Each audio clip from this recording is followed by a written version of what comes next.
बेटा हम लोग पढ़ चुके हैं फूड। अब पढ़ने वाले हैं कंपोनेंट्स ऑफ फूड। क्या पढ़ने वाले हैं? Components of food. यानी जो हमारा फूड होता है उसमें कौन कौन से कंपोनेंट पाए जाते हैं।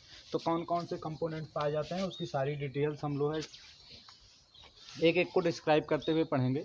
सबसे पहले बेटा न्यूट्रिएंट्स। क्या है? न्यूट्रिएंट्स। तो फूड में हमारा क्या मिलता है? न्यूट्रिएंट्स। न्यूट्रिएंट्स क्या होते हैं? न्यूट्रिएंट्स। और न्यूट्रिएंट्स के अंदर कौन कौन से जो है विटामिन्स, मिनरल्स, कार्बोहाइड्रेट जो पाए जाते हैं उसको फुल डिस्कस करते हैं। तो न्यूट्रिशन क्या होता है बेटा? There are thousands of difficult kind of food. हजारों काइंड ऑफ बहुत सारे फूड हैं वर्ल्ड में। हम लोगों ने पढ़ा हम लोग जो कुछ भी खाते हैं वो सारे फूड हैं। तो जो कुछ भी हम खाते हैं उसमें जितने भी विटामिन्स पाई जाती हैं, जो पार्ट हमारे लिए लाभदायक होते हैं वो सारे के सारे nutrition. But they are made up of the few basic components called nutrition. जितने भी फूड हैं वो किसी न किसी कुछ बेसिक कंपोनेंट से मिलकर बने होते हैं जो हमारे लिए लाभदायक हैं, उसी को बोलते हैं न्यूट्रिशन। क्या बोलते हैं? Nutrition. There are 3 main nutrition are. 3 ऐसे हैं जो मेन हैं। फर्स्ट है बेटा आपका कार्बोहाइड्रेट। क्या है? कार्बोहाइड्रेट। सेकेंड है फैट और थर्ड है प्रोटीन। ये 3 मेन न्यूट्रिशन है। ये तीनों क्या है? मेन न्यूट्रिशन है। We also need minerals. हमको मिनरल्स की भी ज़रूरत पड़ती है, कैल्शियम की भी ज़रूरत पड़ती है, आयरन की भी ज़रूरत पड़ती है, विटामिन्स की भी ज़रूरत पड़ती है, वाटर की भी ज़रूरत पड़ती है, रफेज की ज़रूरत पड़ती है। इन तीनों के अलावा हमको और भी बहुत सारी चीज़ों की ज़रूरत पड़ती है। लेकिन अगर कोई पूछे कि मेन न्यूट्रिशन कौन कौन से होते हैं, तो मेन न्यूट्रिशन बेटा आपके कौन कौन से होते हैं? Carbohydrate, fat, protein. ठीक है। अब हम लोग बात करते हैं, एक टेबल के थ्रू मैं आपको बताता हूं कि फैट क्या है, कार्बोहाइड्रेट क्या है, ये किस में मिलता है। 3 मेन न्यूट्रिएंट्स के साथ साथ बेटा हम लोग पढ़ने वाले हैं 6 बेसिक न्यूट्रिशन जो बहुत ज़रूरी होते हैं फूड में। जो 3 मेन बताया वो मेन है, मतलब वो मिलते ही मिलते हैं। लेकिन हम लोगों को उन्हीं 3 से तो काम चलने वाला नहीं है। काम चलाने के लिए तो और भी बहुत कुछ चाहिए ना। तो और भी बहुत कुछ चाहिए, तो उसमें से 6 को मैं डिस्क्राइब करूंगा जो बहुत ही ज़रूरी हैं, जो हमको चाहिए, जो हमारे बॉडी को ग्रोथ में, रिपेयर करने में, बीमारी से बचाने में, एंटीबॉडी बनाने में, इन सभी चीज़ों के लिए बहुत ज़रूरी होते हैं। तो सबसे पहला जो सब्सटेंस है बेटा वो है आपका प्रोटीन। क्या है? प्रोटीन है। अच्छा, प्रोटीन हमको मिलता किससे किससे है? तो प्रोटीन मिलता है सोयाबीन से। सुबह सुबह दौड़ते हैं, कहते हैं चने के साथ में सोयाबीन भी भिगो के खाया करो। क्यों? क्योंकि उससे मिलेगा प्रोटीन, और प्रोटीन से बनती है मसल्स। क्या बनती है? मसल्स। मिल्क में मिलेगा प्रोटीन हमको। और किस में मिलेगा? मिल्क में मिलेगा, एग में मिलेगा, लीन में मिलेगा, मीट्स में मिलेगा, फिश में मिलेगा, बीन्स में मिलेगा, पीज में भी मिलेगा और चीज़ में। ये प्रोटीन के सोर्स हैं। अच्छा, अब हमको प्रोटीन की ज़रूरत पड़ती क्यों है भाई? क्या करेंगे हम इतना ज़्यादा प्रोटीन लेके? तो आइए वो भी बता देते हैं क्या करोगे। क्योंकि प्रोटीन की ज़रूरत होती है बेटा ग्रोथ में। प्रोटीन अगर ना मिले तो ग्रोथ नहीं होगी। Maintenance and repair of tissue. Tissue के मेंटेनेंस में और रिपेयर, कहीं पर भी चोट लग जाएगी तो वहाँ के टिश्यू को रिपेयर करने में, उसके मेंटेनेंस में हमको किसकी ज़रूरत पड़ती है? प्रोटीन की नीड होती है। किसकी? तो टिश्यू के मेंटेनेंस में किस सब्सटेंस की नीड होती है? प्रोटीन की नीड होती है। दूसरा, मैन्युफैक्चर ऑफ एंजाइम्स। एंजाइम्स बनाता है। क्या बनाता है?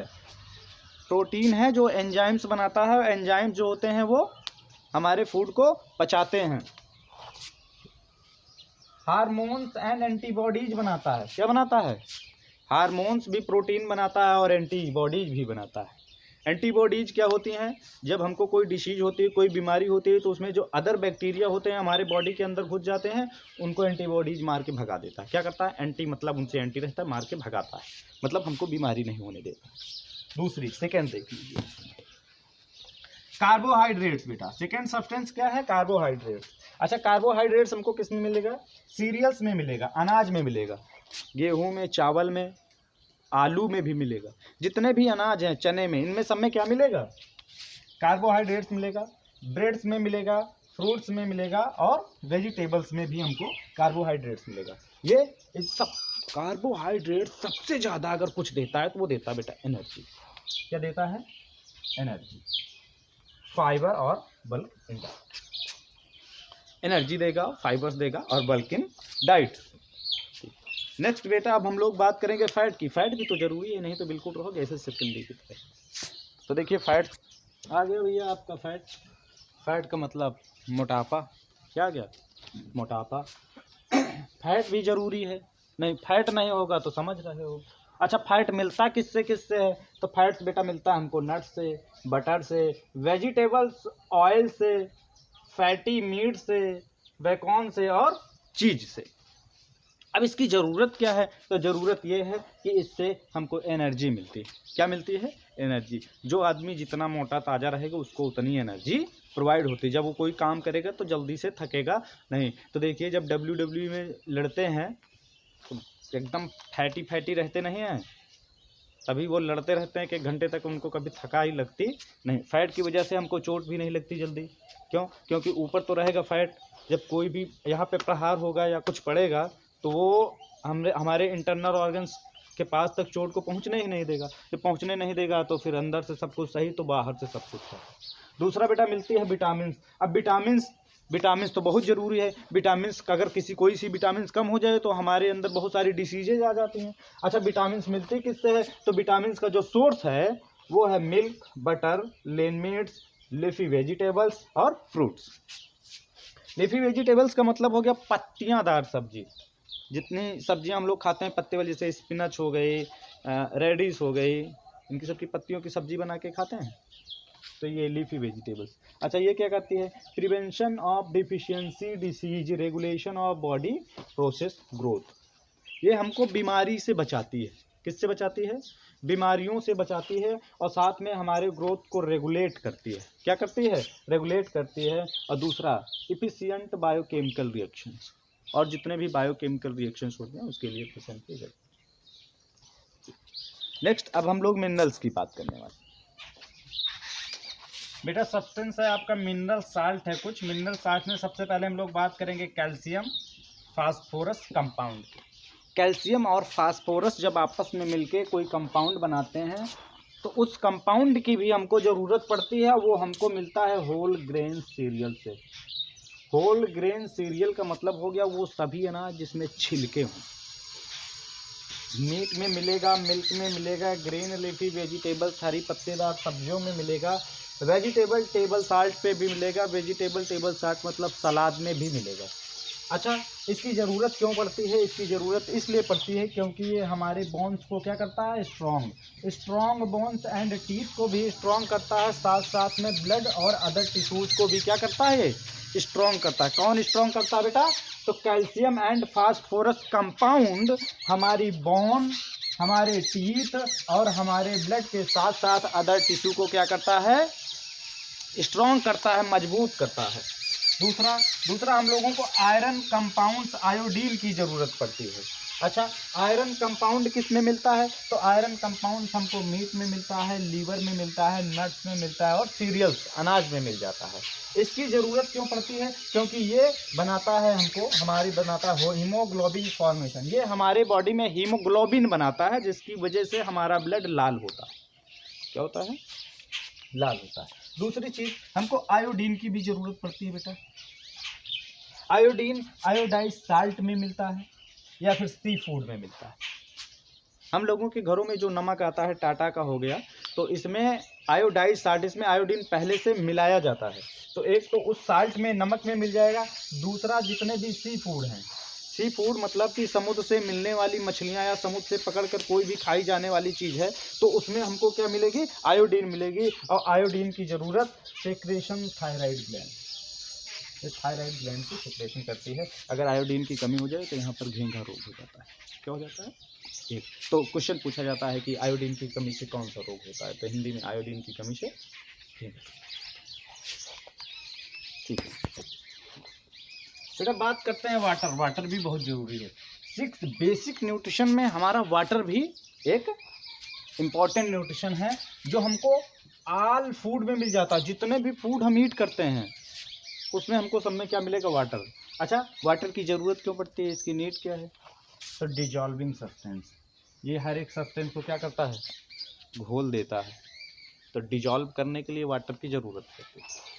ब्लड भी लिक्विड होता है, उसके लिए भी वाटर की ज़रूरत है। टिश्यू फ्लूइड के लिए भी वाटर की, बायोकेमिकल रिएक्शंस के भी लिए हमको वाटर की ज़रूरत पड़ती है हमारी बॉडी में। कोई भी रिएक्शन करना है तो वाटर कंपलसरी है, वाटर नहीं होगा तो रिएक्शन नहीं होगा, या फिर रिएक्शन होने पर वाटर उसमें प्रोड्यूस होगा। वाटर कंपलसरी है, बिना वाटर के कुछ होने वाला नहीं, लाइफ तो संभव है नहीं, बाकी की चीज़ें ऐसे कैसे संभव हो जाएगी। बेटा विटामिन भी बढ़ते हैं हम लोगों की बॉडी के लिए, हेल्थ के लिए विटामिन भी बहुत ज़रूरी है। तो हम पहले पढ़ेंगे विटामिन और सोर्स। तो विटामिन ए हमको, विटामिन को देखो बेटा, इसको माइक्रो न्यूट्रिएंट्स भी बोलते हैं। विटामिन को रिफर कर दिया गया है किससे? माइक्रो न्यूट्रिएंट से। विटामिन को याद रखना, माइक्रो न्यूट्रिएंट्स आ जाए तो विटामिन की बात कर रहा है, ये याद रखना। हाँ, विटामिन ए हमको कहाँ से मिलती है? फिश की लीवर ऑयल से, एग में मिलेगी, बटर में मिलेगी, ग्रीन येलो वेजिटेबल्स में मिलेगी, स्वीट पोटैटो में मिलेगी, टमाटो में मिलेगी। फिर विटामिन बी की बात करते हैं, मीट में मिलेगी। ईस्ट, ईस्ट मतलब खमीर होता है। ईस्ट की अगर बात कर लें तो ये ब्रेड में भी मिलेगी, होल ग्रेन्स में मिलेगी, सीरियल्स में मिलेगी, ग्रीन वेजिटेबल्स में मिलेगी, मिल्क में मिलेगी, फिश में, और भी बहुत सारी चीज़ें हैं। हाँ, विटामिन सी जितनी भी रसेदार फ्रूट्स हैं, जितने भी रसेदार फ्रूट्स हैं और खट्टे होते हैं उसमें सब में मिलेगा। सिट्रस एंड अदर फ्रूट्स में मिलेगा, टमाटोज में मिलेगा, पोटैटोज में मिलेगा, और लीफी वेजिटेबल्स में, इसमें मिलेगी विटामिन सी। अब बात करते हैं विटामिन डी की। हाँ बेटा, विटामिन डी। अच्छा, ये सारी चीज़ें कंपोनेंट ऑफ फूड, ये फूड के पार्ट हैं, ये फूड के अंदर हमको सारी चीज़ें मिलती हैं। तो विटामिन डी का जो सोर्स है वो बेटा है फिश लीवर ऑयल, वो भी ब्लू ऑयल, और सनलाइट। ये फ्री सोर्स है, विटामिन डी का फ्री सोर्स क्या है? सनलाइट। नेक्स्ट, उसके बाद एग्स में भी मिलेगा, और भी बहुत सारी चीज़ें हैं। विटामिन ई बेटा हमको मिलती है मिल्क में, बटर में, वेजिटेबल्स ऑयल्स में, और भी अदर्स। विटामिन के मिलने वाली है टमाटोज में, सोयाबीन्स ऑयल में, लीफी वेजिटेबल्स में बेटे। ये हैं कुछ, ये आपकी कुछ विटामिन थी और उनके सोर्स थे बेटा। एक टॉपिक है रफेज। रफेज क्या होता है? बच्चों के मन में बहुत रहता है कि सर रफेज क्या है, रफेज क्या है, रफेज नहीं समझ पाते, रफेज की डिफिनेशन लिख लेते नहीं समझ। रफेज का मतलब होता है छिलका, रेशा, फाइबर। ऐसे सभी फूड्स जिसमें छिलके हों, फाइबर, फाइबर मतलब समझते ना, फाइबर, रेशा, धागा, जैसे जिसके कपड़े बनते हैं फाइबर के, रेशा उसको हिंदी में। तो roughage is the fibrous part of your food. आपके फूड का, आपके खाने का जो फाइबरस पार्ट है, रेशेदार वाला पार्ट है, उसी को बोलते हैं बेटा रफेज। ये हमको मिलेगा किसमें? Green leafy vegetables. जितने भी ग्रीन लीफी वेजिटेबल्स होते हैं उसमें सब में रेशे होते हैं। सलाद में मिलेगा, सीरियल्स एंड फ्रूट्स में मिलेगा। ठीक। अच्छा, ये हेल्प क्या करता है? ये हेल्प ये ऐसे करता है बेटा, ये हमारे सारे फूड को एक के साथ सबको फंसा कर, जो इंटेस्टाइन होती है, कुछ इंटेस्टाइन की वाइल में कुछ फंसने नहीं देता, उसको एक साथ घसीटते हुए ले जाता है, एक्सट्रैक्शन कर देता। तो roughage helps in retaining water the body and digestion. Retaining water में भी ये हेल्प करता है और डाइजेशन में भी हेल्प करता है। उसके बाद बात करते हैं बैलेंस डाइट की। बैलेंस डाइट, सबसे बड़ी समस्या की बैलेंस डाइट क्या है भैया? क्या क्या खाएं जो हमारा जो है बैलेंस डाइट पूरी हो जाए। तो पूरे दिन में क्या क्या खाना है आपको, मैं वो बता रहा हूँ। सबसे पहले तो देख लीजिए कि बैलेंस डाइट की डिफिनीशन कैसे लिखोगे। तो a diet containing a proportion mixture of food constituents salt like this, proteins, vitamins, minerals and water as required by the body is known as a balanced diet। हमारे body को जितना salt, protein, vitamin, mineral, water, ये सब जरूरी होता है daily, अगर वो चीज़ें हमको मिल जाएं डेली तो उसी को बोलेंगे बैलेंस डाइट। हाँ, वीडियो को पॉज करके आप देख लीजिए, पॉज कर लीजिए, डिफिनीशन नोट कर लीजिए, ठीक है। अब बैलेंस डाइट को पूरा करने के लिए डेली हमको क्या क्या खाना चाहिए उसको मैं एक चार्ट के थ्रू आपको बताता हूँ। बेटा, balance diet chart. Food, vegetarian क्या खाएंगे, नॉन वेजिटेरियन क्या खाएंगे और क्या नहीं खाएंगे, वेजिटेरियन क्या खाएंगे और क्या नहीं खाएंगे, नॉन वेजिटेरियन क्या खाएंगे, वो तो सब कुछ खाएंगे, उनको तो ना खाने वाली बातें हैं। तो सीजनल फ्रूट्स जो बेटा है वो ये डेली का है, पर डे। कोई भी चीज़ अगर क्वांटिटी में है तो वो ग्राम में होगी, बाकी नंबर्स में जो होगा वो मैं आपको डिफाइन कर दूँ। जो सीजनल फ्रूट्स है वो 1 खाना है। कितना खाना है? 1, एक डेली। नॉन वेजिटेरियन भी कितना खाएंगे? 1। सीरियल्स जैसे राइस, व्हीट यानी अनाज 350 ग्राम डेली। नॉन वेजिटेरियन भी 350 ग्राम डेली। पल्सेस, दाल आपको डेली खानी है कितनी? 90 ग्राम। नॉन वेजिटेरियन को खानी है 60 ग्राम। मीट या फिश अगर वेजिटेरियन है तो नहीं खाना है, अगर नॉन वेजिटेरियन है तो 50 ग्राम डेली।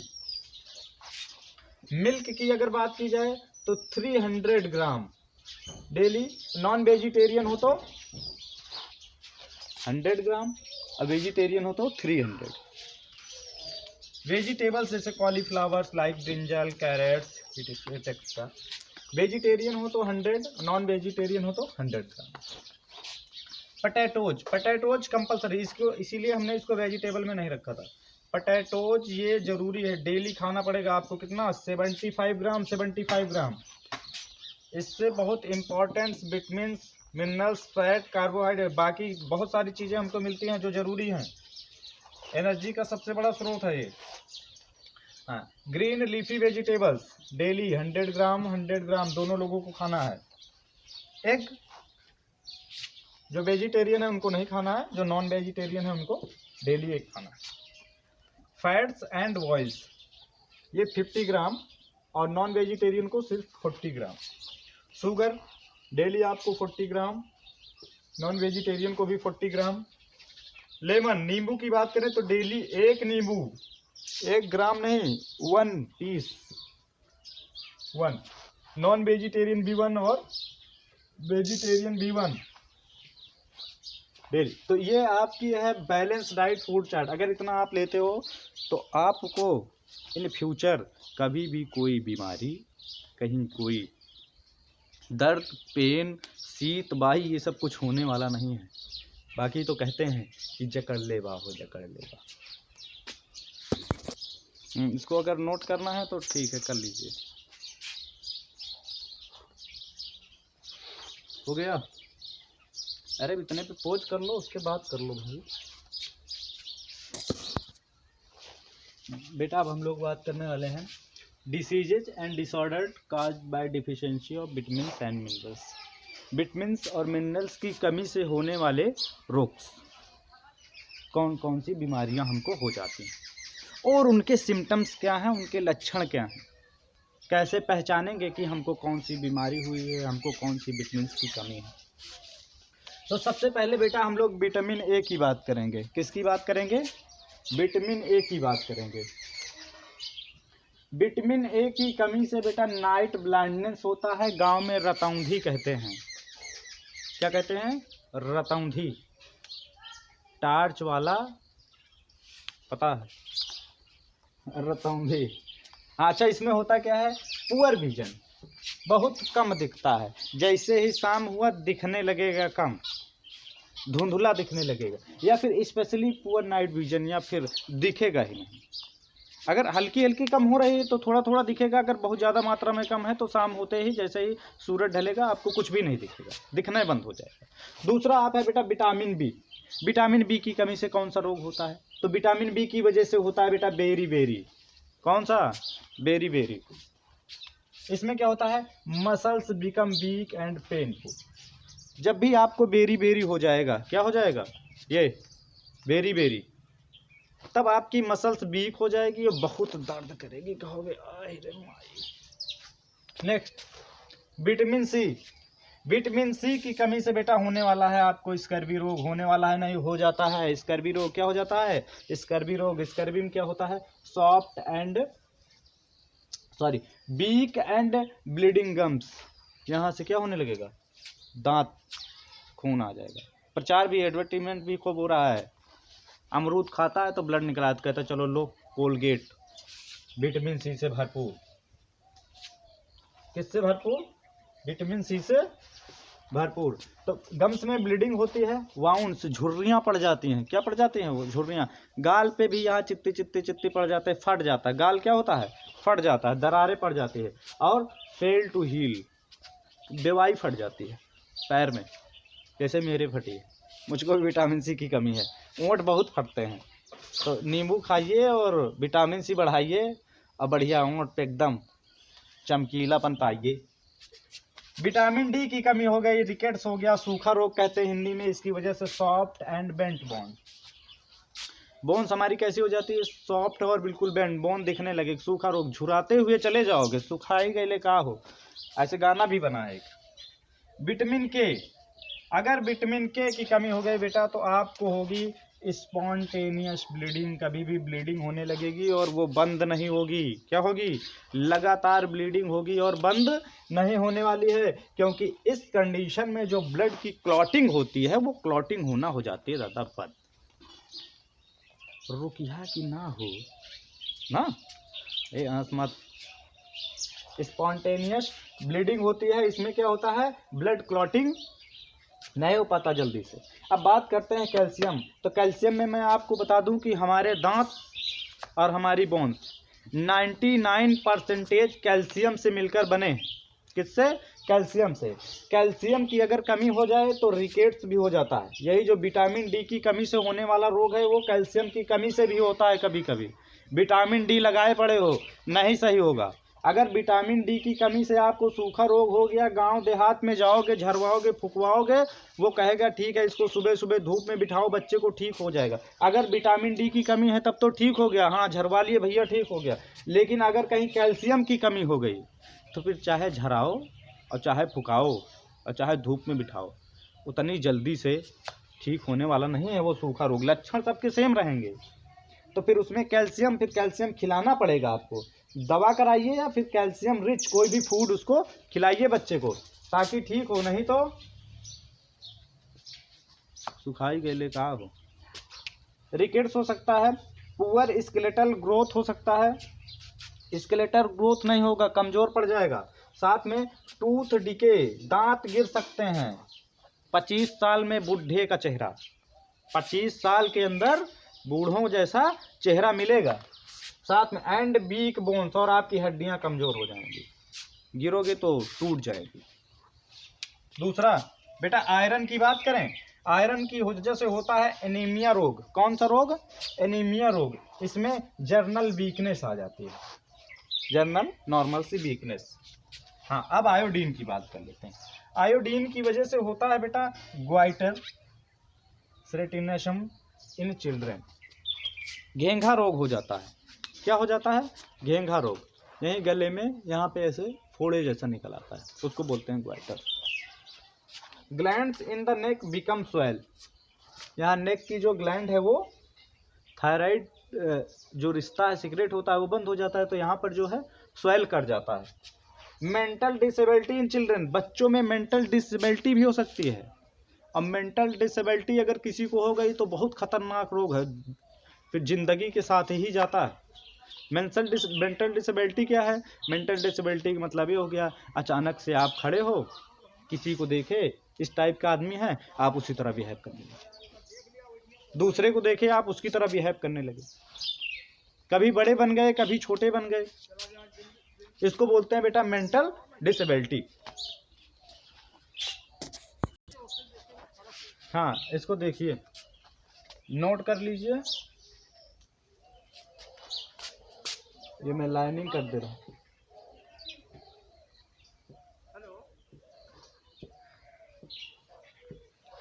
ये सीरियल वाइज पूछ करके करिए जल्दी।